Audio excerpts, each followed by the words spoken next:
जय जगन्नाथ। मैंगोर सीजन तो खत्म हो गलानी बट लास्ट मंथ जो मैंगोटा मिले सेटा हूँ नीलम आंब।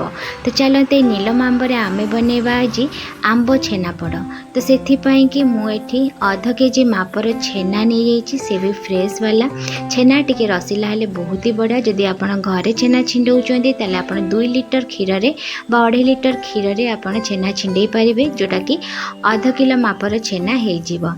तो एबे से मु छेना को टिके हल्का भाव में हाथ में टिके दली दूची। तापर एबे से मु 200 ग्राम रो चीनी ऐड कर नौची। जेहेतु एटी मु 500 ग्राम रो छेना नहीं तो सेठिपाई कि एबे मु 200 ग्राम रो चीनी एटा होची मेजरमेंट। तापर 1/4 कप मापर एटी मु सूजी ऐड कर नेची।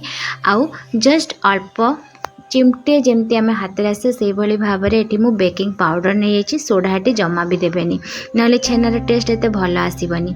एबे मैंगो को मु प्यूरी कर रखी से दूसरी सबुगुड़ी को भल भाव में आम चकड़ी दबा।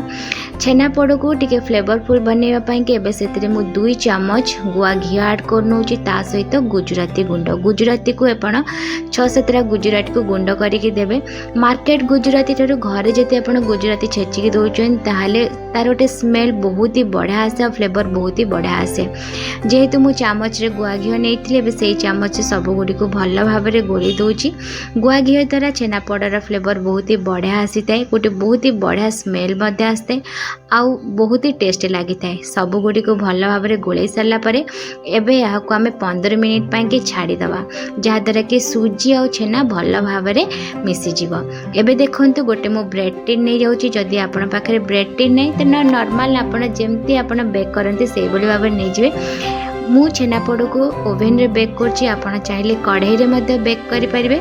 कढ़ाई रे जदि करछन्ती तले लूण देकी आपण जे कोनसी टिन रे बसेकी ताकू आपण 45 minute low to medium flame रे बसिबे। छेनापोड़ आपण को आराम से हो। तो एबे ब्रेड टिन रे मु कदली पत्र रखी दूची। कदली पत्र टे घी लगे दूची। रिफाइन ऑयल जमा भी यूज करेनि ना छेनापोड़ टेस्ट एत भल आसबनी। तो गोले की रखि छेना को एबे एथिरे मु रखी नौची। आउ आम भल भाव में टिके ताकू सेप बनईदा, बस ताको साइज रे रखीदबा जमती कि भल साइज रे रही जिवो आ कोटा भी ऊपर तळ हबनी। तो एई भली भाव में मु चामच रे सब गुडी को समान भाव में याको रखी नौची। आपण चाहिए आउपर मध्य टिके घी लगे दे पारिबे। एबे ता ऊपर कदली पत्र दवा पई कि मु एबे सेम कदली पत्र रे मु घी लगे कि ता ऊपर रखी नउची, जहा द्वारा कि बेक बहुत बढ़िया से हबो। एबे चलंतु यहाँ को आमे ओवेन रे दे दवा।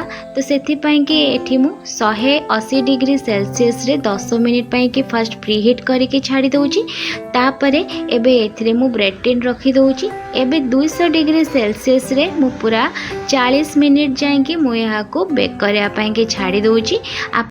आपण चाहिए यहाँ को आउ 5 ରୁ 10 मिनिट मत बेक करें जदि छेनापोटी आपणकर रेडी हो न। एबे छेनापोटी मो रेडी हो गलानी। यहाँ को मु 5 मिनिट जस्ट टे ठंडा हाँपाई छाड़ी तापर यहाँ को मु बाहर को आणुची। बाहर को आणला पर देखंतु केते सुंदर कलर आसी छेनापोड़र। बेक बढ़िया से चारिपट साइड रू कलर केते सुंदर आसी। तो एबे यहाँ को आम आउ 5-10 मिनिट जस्ट हल्का ठंडा हाँपाई छाड़ीदे। तापर यहाँ को आम काटिकी सर्व करिया। बहुत ही टेस्ट लगी थे छेनापोटी, घरे निश्चय ट्राई करेंगे। जदि वीडियोटी आपण मैंने भल लगी लाइक करदे, चैनल नुआ थे सब्सक्राइब करदे। रहुची, बाय बाय।